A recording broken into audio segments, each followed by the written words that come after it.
আসসালামু আলাইকুম। আশা করি আপনারা সবাই ভালো আছেন। আমি আজকে মুরগির মাংস রান্না করে দেখাবো। এখানে আমি 1 কেজি মুরগির মাংস নিয়ে নিয়েছি। প্রথমে কড়াইয়ে তেল দিয়ে দিয়েছি। তেলটা গরম হওয়া পর্যন্ত অপেক্ষা করব।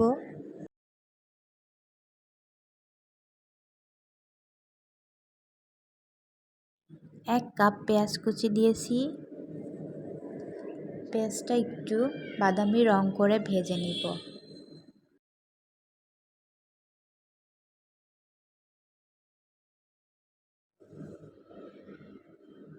পেঁয়াজগুলো বাদামি রং হয়ে গেছে। আমি একে একে সব মশলা দিয়ে দিব। আদা, রসুন এবং কাঁচামরিচ আমি ব্লেন্ডারে ব্লেন্ড করে নিয়েছি, সেটা পেঁয়াজের ভেতরে দিয়ে দিয়েছি। এখন ভালো করে নেড়ে কষাতে হবে।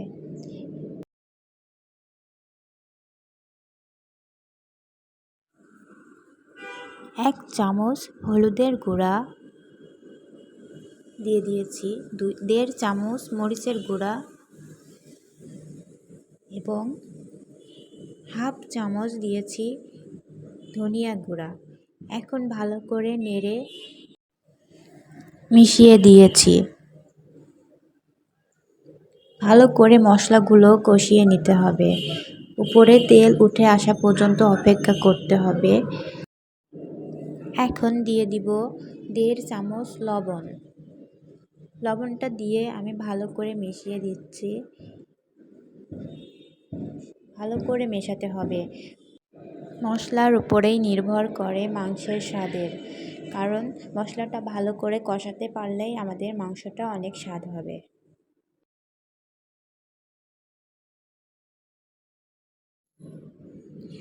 মশলাটার উপরে তেল উঠে এসেছে। এখন এই পর্যায়ে আমি দিয়ে দিব তেজপাতা এবং এলাচ। অনেকেই রান্নার প্রথমেই তেজপাতা এবং এলাচ দারচিনি দিয়ে থাকেন। আমি পরে দিয়েছি।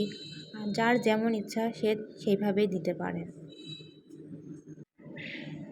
আপনারা দেখতেই পারছেন মশলার উপরে তেল উঠে এসেছে। এখন আমি মাংসগুলো দিয়ে দিব।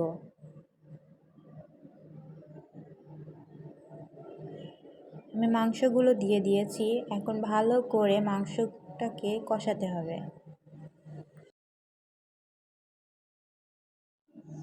মুরগির মাংস, তাই আমাদের অবশ্যই ভালো করে কষিয়ে নিতে হবে। মুরগির মাংসে পানি থাকে, তাই পানি দিব না। পানি না দিয়েই আমি মুরগির মাংসটা ভালো করে কষিয়ে নিব।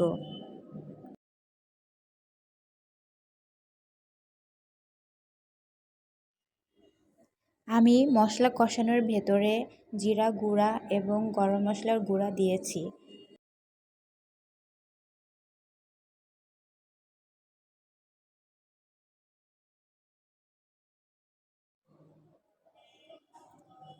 আমার মাংসটার কষানো হয়ে গেছে। আপনারা দেখতেই পাচ্ছেন যে পানি শুকিয়ে গেছে, তেল উপরে উঠে গেছে। মুরগির মাংসে গন্ধ থাকে, তাই আমি আবারও একটু পানি দিয়ে ভালো করে কষিয়ে নেব। এখন আমি ঢাকনা দিয়ে ঢেকে দিব। 5 মিনিট পরে ফিরে আসব। 5 মিনিট পরে ফিরে এসেছি। এখন ঢাকনা খুলে দেখাচ্ছি আপনাদের। এই যে দেখুন, মাংসের উপরে তেল উঠে এসেছে। এখন আমি আলু দিয়ে আবারও 5 মিনিট ভালো করে কষাবো।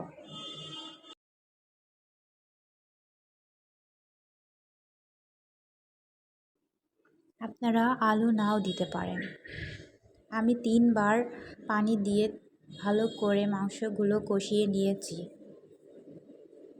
এখন আমি পর্যাপ্ত পরিমাণের পানি দিয়ে ঢেকে দিব। তারপরে পানি শুকানো পর্যন্ত অপেক্ষা করব। পানি শুকিয়ে গেলে আমার হয়ে যাবে আজকের মুরগির মাংসের রেসিপি। হয়ে গেল মুরগির মাংসের রেসিপি। আপনারা অবশ্যই এইভাবে রান্না করে খেয়ে দেখতে পারেন, অবশ্যই ভালো লাগবে।